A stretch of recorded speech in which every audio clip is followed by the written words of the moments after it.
오늘 하나님께서 우리에게 주시는 귀한 생명의 말씀은 세례 요한의 눈물이라는 제목으로 은혜를 나누겠습니다. 먼저 시편 126편 5절의 말씀을 함께 봉독합니다. 눈물을 뿌리며 씨를 뿌리는 자는 기쁨으로 거두리로다. 아멘. 소반 위에 있는 세례 요한의 머리에는 피투성이가 되었고 두 눈에서는 반짝이는 눈물이 피범벅이 되어 볼을 타고 흘러내려옵니다. 그 운명은 자신의 운명에 대한 한 맺힌 눈물도 아니고 광야 생활의 고통으로 험하게 보내버린 짧은 인생에 대한 후회의 눈물도 아닙니다. 또한 자신을 죽음에서 구해주지 않은 예수님을 원망하는 눈물은 더더구나 아니었습니다.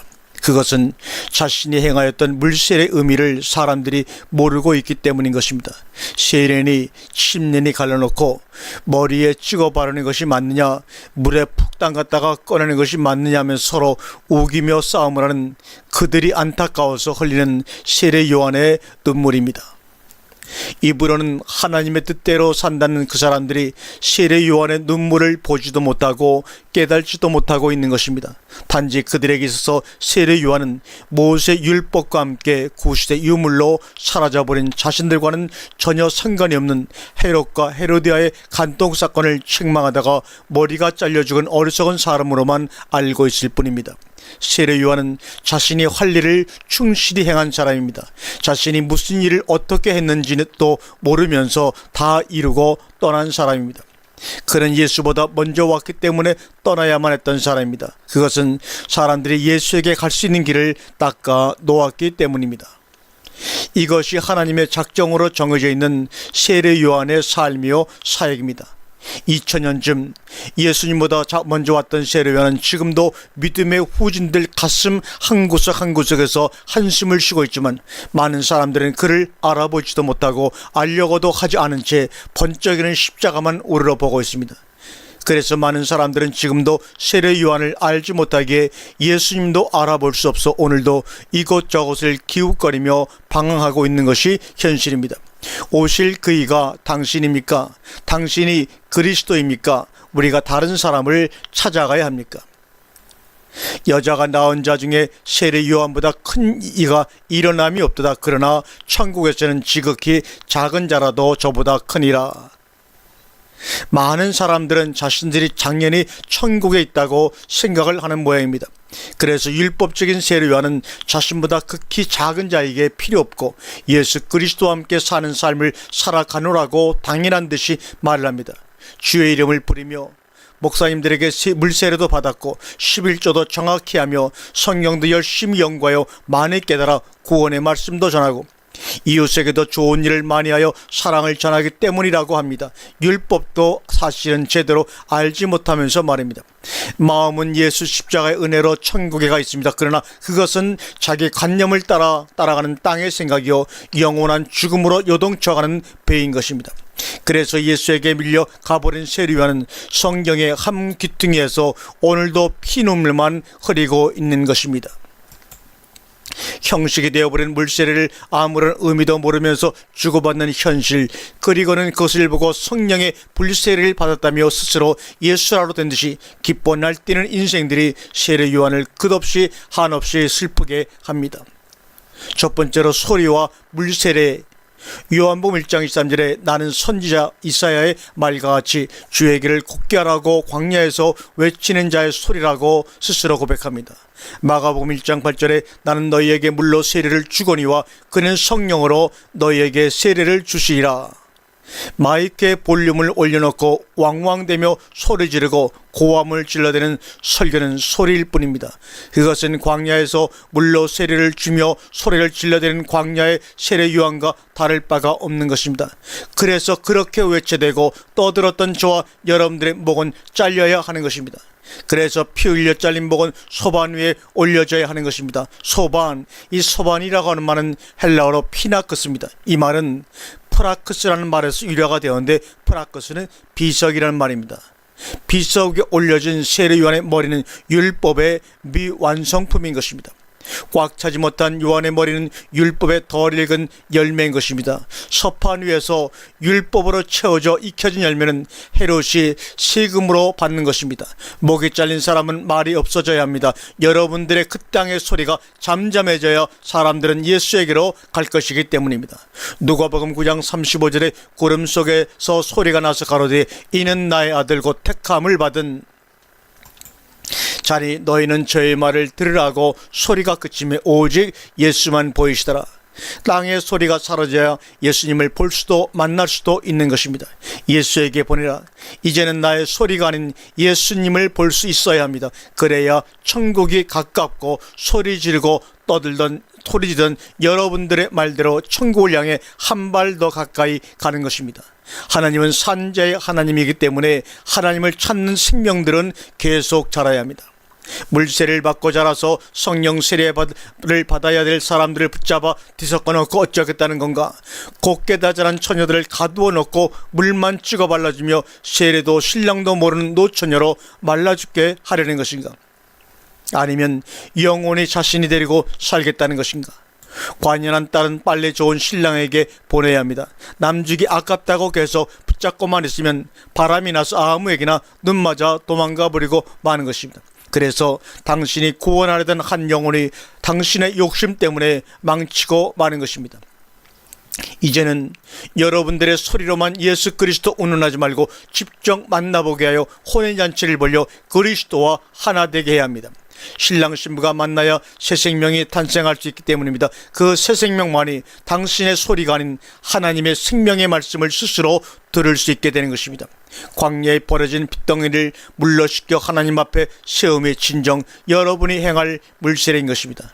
성령의 불세례는 하나님이 직접 주십니다. 구원은 여러분이 하는 것이 아니라 각자의 여러분들 속에 존재해 계신 하나님이 하시기 때문이지요. 그래서 마태복음 7장 19절에 주의 이름으로 주의 선지한 것을 하며 귀신을 쫓아내고 많은 권능을 행하여도 하나님은 도무지 그들을 알지도 못하는 불법을 행하는 자들이 되어버리는 것입니다. 예수님이 오시면 나의 소리는 목이 잘려 잠잠해져야 합니다. 물은 피가 되어들 때까지 물러서 존재할 뿐입니다. 물이 없으면 피가 생기진 않으나 물 자체가 바로 피는 아니라는 사실을 안다면 이제는 그만 헛물만 먹어서는 안 될 것입니다. 물은 질그릇에 아구까지 가득 찬 뒤 예수를 만나야 붉은 포도주로 변하게 되는 것입니다. 세례요한의 온몸은 율법으로 가득 채웠지만 아구까지는 채우지 못했던 것입니다. 이 머리라고 한 헬라어는 어떤 말을 썼느냐? 캣 알레 정점 끝이란 말입니다. 예수 그리스도이시기 때문입니다. 예수 그리스도는 율법이 새겨진 돌판 위에 올려져 있는 잘린 머리 안에 오십니다. 그 돌판 안에 있는 머리는 내 자신의 돌무덤이고 무덤 안은 자신의 알집인 것입니다. 알 속에서는 새로운 생명이 창조되어지고 있으며 때가 차면 알을 깨뜨리고 반석이 터지면서 돌문이 열려 거룩한 성에 들어갈 것입니다. 베드로전서 3장 21절 물은 예수 그리스도의 부활하시는 말미암아 이제 너희를 구원하는 편이 세례라 육체의 더러운 것을 제하여 버림이 아니요 오직 선한 양심이 하나님을 향하여 찾아가는 것이다, 이런 말입니다. 육체의 더러운 것을 제하여 버린다. 여기서 버린다로 하는 헬라어는 아포데시스, 벗어나다, 벗어 던지다, 이런 말입니다. 세례 요한의 물세례는 하나님에게서 빗나갔던 삶에서 뇌턴하여 다시 하나님을 향해 나그네 길을 떠나는 긴 여정의 시작일 뿐입니다. 그 전환점은 아무런 보장도 없고 어떤 특혜도 주어지지 않는 재출발의 하인과 달려갈 방향만 어렴풋이 안내받은 고난의 시발점입니다. 얼마나 높은 산과 얼마나 깊은 바다가 앞을 가로막고 있을지는 아무도 모르는 장거리 마라톤의 길인 것입니다. 지금까지 달려왔던 아스팔트 길처럼 부드러운 길도 아니요 거기는 박수를 쳐주는 군중의 한호 소리도 없고 마른 입술을 적셔주는 시원한 음료수도 준비되어 있지 않은 뜨거운 모래와 날카로운 돌만이 깔려있는 사막의 길인 것입니다. 그 길은 저승사자와 함께 달리는 죽음의 길이기도 합니다. 두 번째, 신들매도 못 푸는 자. 요한복음 1장 27절에 보니까 곧 내 뒤에 오시는 그이라 나는 그의 신들매 풀기도 감당치 못하겠노라 하더라. 세례 요한은 예수의 신, 예수의 신 큐포데마 신발 발 아래 감다 이런 말이죠. 이것은 나알이란 동사 묶다, 잠기다, 조이다라는 말에서 만들어졌는데 들매 이거는 히마스 가죽끈 줄입니다. 나는 그 예수 그리스도의 그 뒤에 오시는 분의 신들매도 풀기도 감당치 못한다. 그럴 자격도 없다 그런 말입니다. 신발을 벗음 이것은 르오 결박, 족쇄를 풀다, 해방시키다, 폐하다 이런 말이다. 우리가 신발을 벗으면 항복하며 죄를 탕감해주며 영접함을 의미하기 때문입니다. 모세는 떨게나무 안에 계신 하나님 앞 거룩한 땅에서 신발을 벗었습니다. 거룩한 코데시 성전 성소입니다. 여호수아도 여호와의 군대장 앞 거룩한 곳에서 자신의 신발을 벗었습니다. 율법으로 가득 찬 고통의 구덩이에서 부르짖어 하나님을 만나 그의 음성을 듣는 자만이 온몸을 칭칭 감고 있는 율법의 가죽끈에서 풀려날 수가 있습니다. 그리고 그 신발을 벗어버린 후 그리스도를 영접할 수가 있는 것입니다. 그래서 세례요한은 예수님의 신발끈을 풀어줄 수가 없는 것입니다. 그는 단지 소리일 뿐이기 때문입니다. 소리는 죄를 일깨워주어 광야로 나가서 회개하라고 가죽 신발을 신겨주는 역할만 할 수가 있을 뿐입니다. 율법의 가르침은 신을 벗겨주는 것이 아니고 가죽끈으로 단단히 동요매어 벗겨지지 않게 하는 것입니다. 피투성이로 태어나 세상에 던져진 생명, 살력을 발버둥치는 그 발에 물돼지 가죽신을 신기고 벌거벗은 몸에는 좋은 옷을 입혀 놓았더니 음란한 짓거리만 하고 있는 것이 어쩔 수 없는 우리네 인생이라고 에스겔서 16장 6절과 22절에 말씀하고 있습니다. 그렇게 율법은 덮인 죄를 들추어내는 역할을 하는 것입니다. 그 덮개를 열었을 때 그것에는 온갖 더러운 버러지들이 여전히 그 어두운 곳에 모여있는 것처럼 예쁜 신발 속에는 문둥이 발가락처럼 썩어 냄새만 나는 발가락만이 있을 뿐입니다. 따라서 우리가 예수 그리스도와 하나가 되려면 그 덮개부터 걷어버리고 어두운 감옥에서 나와야 합니다. 선악과를 먹은 뒤 자신들이 만들어 치부를 가렸던 아담과 화와의 나무잇으로 만든 덮개는 뜨거운 바람에 말라 불타 버려야 합니다. 그것이 성령 세례요 불로 심판받음입니다.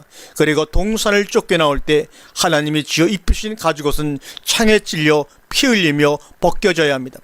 소경 거지 받으며 오가 겉옷을 벗어 던지고 예수님을 따른 것처럼 거짓과 윗선을 가리고 있는 그 덮개들은 사정없이 벗겨져 버려야 합니다. 그것이 자기 부인이요 자기 십자가인 것입니다. 그래서 그 덮개를 얽어매고 있는 가죽끈 율법을 물로 세례를 주던 세례 요한은 죽어도 풀어줄 수 없게 되어 있는 것입니다.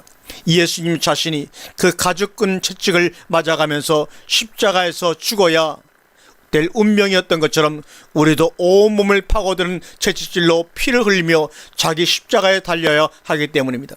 그래서 예수의 십자가만이 우리들의 신들매를 풀어줄 수 있는 유일한 방법이 되어지는 것이죠. 그가 행한 방법이 확실한 신들매를 푸는 방법이기 때문에 우리도 그가 행한 대로 그대로 따라가야 합니다. 세례 요한은 예수보다 먼저 오는 존재에게 그렇게 할 수가 없는 것입니다. 그는 풀어주는 자가 아니라 오히려 그는 메어주는 자입니다. 돌같이 굳어 단단한 저와 여러분들의 마음에 반석이 터져서 산과 골짜기가 평탄해지게 해야 하기 때문입니다. 그것이 저와 여러분들을 당신을 예수에게로 가게 하는 세례 요한의 사역입니다. 지금 여러분들이 말하는 여러분들의 하나님의 사역은 메워주는 것인가 풀어주는 것인가? 풀어주시는 이는 오직 예수 그리스도 한 분뿐이라는 사실을 여러분이 안다면 소경이 소경을 인도하여 구덩이에 빠지는 어리석음과 어설픈 자유라는 이름 아래 여러분들 스스로 율법을 폐하여 하나님의 뜻을 저버리는 일은 없어져야 할 것입니다. 구원은 세례 요한도 아니요 예수의 십자가도 아닌 자기 십자가뿐이라는 명확한 사실 때문입니다. 세례 요한은 율법으로 거기를 평탄케 했고 예수는 십자가로 거기를 완성하셔서 앞서가신 것입니다. 그래서 우리는 그 길을 따라가야 합니다. 그런 의미에서 자기 십자가뿐이라고 말씀을 드리는 것입니다. 왜냐하면 그 길만이 그리스도를 만날 수 있는 길이고 그리스도만이 우리들의 신들매를 풀어줄 수 있기 때문입니다. 중요한 사실은 그리스도를 만날 때까지는 어쩔 수 없이 율법과 함께 살아야 하는 삶이라는 사실입니다. 그리고 그것은 아직 온전히 이루어진 것도 아니요 이미 얻은 것도 아닌 계속 율법과 함께 가야 하는 고난의 길입니다. 아멘.